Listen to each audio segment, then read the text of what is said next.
Assalamualaikum warahmatullahi wabarakatuh. Gimana kabar kalian semua anak-anak? Semoga kalian di sana dalam keadaan sehat semua ya.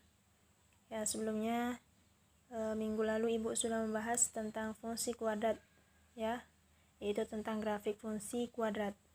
Nah, pada video kali ini Ibu akan membahas bagian selanjutnya, yaitu tentang sumbu simetri dan nilai optimum. Baiklah, yang pertama Ibu akan menjelaskan dulu tujuan dari materi ini atau dari video ini ya. Yang kalian akan dapat yang pertama itu menentukan sumbu simetri dari suatu fungsi kuadrat, dan yang kedua menentukan nilai optimum atau nilai maksimum dari suatu fungsi kuadrat, dan yang ketiga itu menentukan koordinat titik puncak dari suatu fungsi kuadrat ya. Oke, kita akan mulai pembahasannya ya. Selanjutnya, apa yang dimaksud sumbu simetri dan nilai optimum? Pada suatu grafik fungsi kuadrat, sumbu simetri adalah garis yang membagi grafiknya menjadi dua sama besar ya. Coba kita lihat grafik di sebelah kanan ini.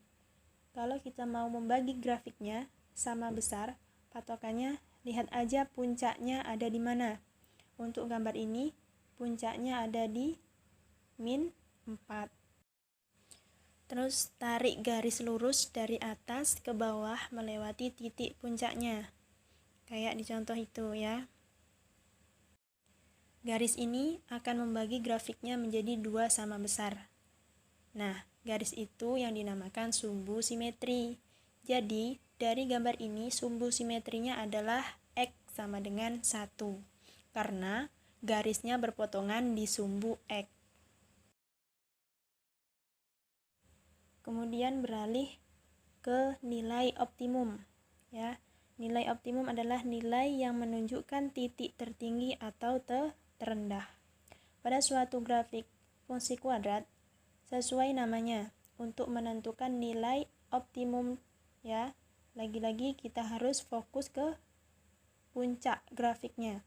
Bedanya kalau sumbu simetri nilai X-nya, kalau nilai optimum nilai Y-nya ya. Nilai Y-nya di situ yaitu min 4 nilai optimumnya. Kata lain, nilai optimum adalah nilai maksimum.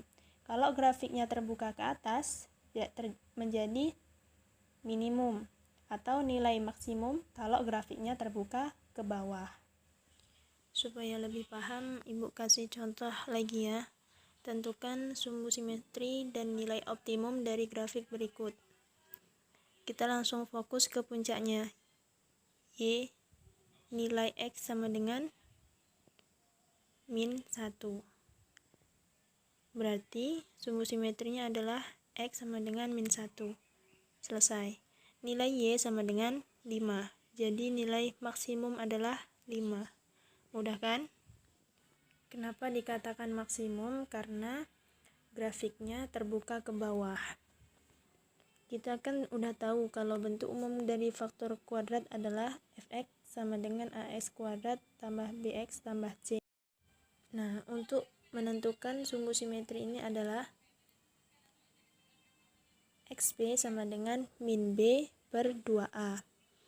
xp itu adalah singkatan x puncak. Sedangkan untuk menentukan nilai optimum adalah min d per 4a. D di sini adalah diskriminan.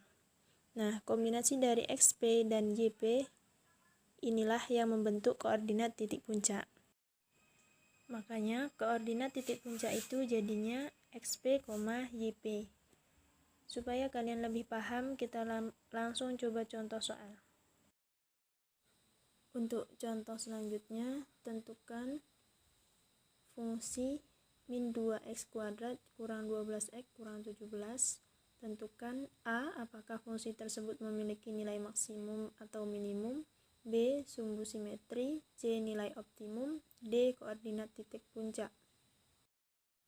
Untuk menjawab soal seperti ini, kita langsung fokus ke nilai A-nya, karena A-nya adalah yang menentukan apakah maksimum atau minimum di sini.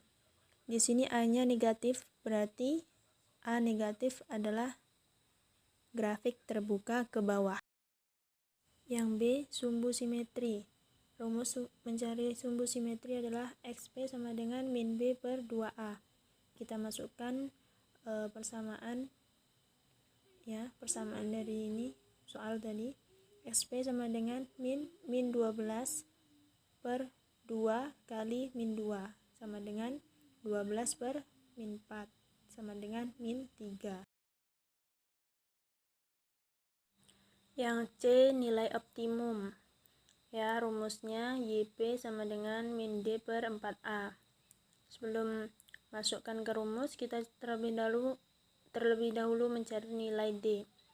Sama dengan B kuadrat dikurang 4AC sama dengan min 12 kuadrat kurang 4 kali min 2 kali min 17 sama dengan 144 dikurang 136 sama dengan 8.